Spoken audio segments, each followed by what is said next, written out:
അങ്ങനെ entry dance തുടങ്ങി. മണവാളിനെ മണവാട്ടിയെ വിക്ടറി കാണിച്ച് വെൽക്കം ചെയ്തു മൈ ഫാദർ ജി. പിന്നെ അവർ സ്റ്റേജിൽ കയറി കേക്കൊക്കെ മുറിച്ചു, ആഘോഷിച്ചു. തുടങ്ങിയപ്പോൾ തൊട്ട് ഫുൾ ഓഫ് എൻജോയ്മെന്റിലായിരുന്നു മൈ ഫാദർ ജി. വിസിലടിച്ചിട്ട് കാറ്റ് മാത്രമേ ഉണ്ടായുള്ളൂ. പിന്നെ ചേട്ടൻ്റെ വക ഇംഗ്ലീഷിൽ പ്രസംഗങ്ങൾക്കുണ്ടായി. ഞങ്ങൾക്കൊരു ഹിന്ദി മനസ്സിലാവാത്തതുകൊണ്ട് ഞങ്ങൾ വയവിളിച്ച് ചിരിച്ചുകൊണ്ടിരുന്നു. കൊള്ളാം കൊള്ളാമെന്ന്. ചേച്ചിക്കും ചേട്ടനെല്ലാം മനസ്സിലായിട്ടുണ്ടായി, പക്ഷെ കൂടി നിന്ന് ഞങ്ങൾക്ക് മനസ്സിലാവുണ്ടായില്ല. പിന്നെ അവനക്ക് വൈനും കേക്കും തന്നു, അതും കുടിച്ച് അപ്പൻ അവർക്കും ചിയേഴ്സ് പറഞ്ഞെടുത്ത് കുടിച്ചു. ക്വസ്റ്റ്യൻ ആൻസർ ചോദിച്ചതിൽ എല്ലാ ഉത്തരം പറഞ്ഞത് എൻ്റെ അപ്പൻ. Full enjoyment.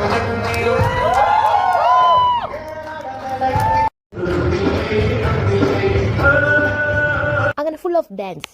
എല്ലാവരും കുറച്ച് ഗെറ്റപ്പിരുന്നപ്പോൾ my father ji gives the ഗാനമേള team that energy to sing. അങ്ങനെ അവിടുത്തെ പരിപാടിയൊക്കെ കഴിഞ്ഞ് വീട്ടിൽ വന്നു. ചേച്ചിയുടെ വീട്ടുകാരുടെ ഡാൻസ് ഒരു ഇച്ചിരി സ്വീറ്റ്നെസ് കൂടുതലാണ്. അങ്ങനെ കല്യാണമൊക്കെ കഴിഞ്ഞ് എല്ലാ പെട്ടിയും കിടക്കയൊക്കെ എടുത്ത് അടുത്ത് പിറക്കി വെച്ച് പിറ്റേ ദിവസത്തെ രാവിലത്തെ ട്രെയിനിൽ ഞങ്ങൾ തിരിച്ചു പോന്നു.